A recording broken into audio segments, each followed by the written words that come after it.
السلام عليكم ورحمة الله وبركاته. ازيكم يا حبايبي؟ عاملين ايه؟ يا رب تكونوا دايما بخير وبصحة وسلامة. النهاردة نزلت اتسوقت كده حبة حاجات، طبعا زي ما كنتش قاعدة في البيت، فانتوا عارفين يعني. فالحمد لله نزلت قلت ايه يعني اجيب حاجات حتى لو تكفيني يومين وكده. جبت طبعا دقيق، ده اساسي عشان النهاردة هنعمل احلى عيش. جميل جدا جدا جدا وهيعجبكم جدا جدا جدا، وعيش مسكر مش عيش بقى. انت ممكن العيش دوت تاكليه مع العسل والله زي الفل. جبت بقى باكو الشاي دوت، كنا بنجيب الربع، دلوقتي الحمد لله يعني بقينا بنجيب الصغير اهو، بيخلص ونجيب بيخلص ونجيب والحمد لله ماشية يعني. وجبت الفول الحراتي وجبت البصل وجبت الخيار وجبت بتنجان وجبت قوطة وجبت حاجات زي الفل. بصي بقى، كوباية دقيق عليها معلقتين من السكر ورشة الملح، دي اساسي معانا، وعليهم معلقتين من الزيت، وهنعجن بالمية. ده احلى حبة عيش. يلا قومي بقى بلاش كسل، قومي جربيه زي الفل وهيعجبك جدا جدا جدا.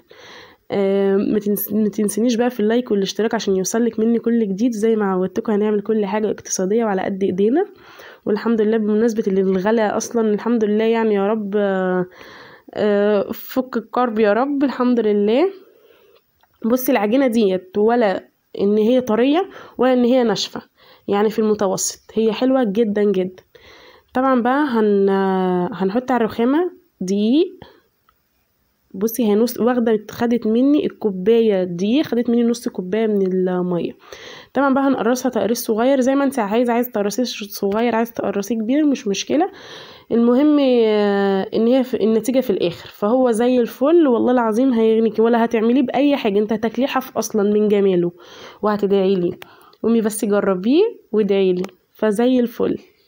فطبعا بقى هفرده ويبقى رقيق جدا، وهنحطه على الطاسة من فوق، مش هنحطه في الفرن خالص، احنا هنعمله على الطاسة من فوق وزي الفل. هتقولي لي عيش شامي، هقولك مقارب للعيش الشامي، بس ده حاجة مسكرة وزي الفل.